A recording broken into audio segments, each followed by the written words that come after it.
நட்புக்கும் உறவுக்கும் இலக்கணமாக அரசு பதவிகளை அள்ளி கொடுக்கும் முதல்வர் விஜய் மேடம் த்ரிஷாவிற்கு கூட துணை முதலமைச்சர் பதவியை அறிவித்தாலும் ஜனநாயகத்தில் ஆச்சரியப்பட ஒன்றுமே இல்லை என முன்னாள் அமைச்சர் RB உதயகுமார் தெரிவித்துள்ளது புதிய சர்ச்சையை கிளப்பியுள்ளது.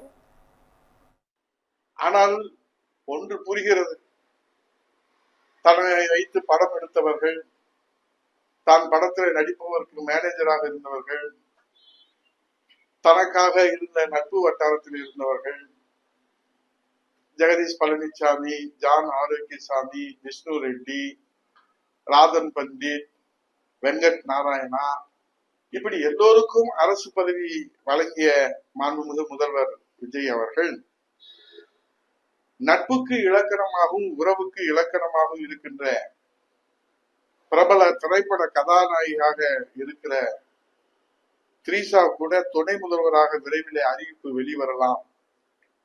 ஏன்னா ஜனநாயகத்தில் எதுவும் நடக்கலாம்.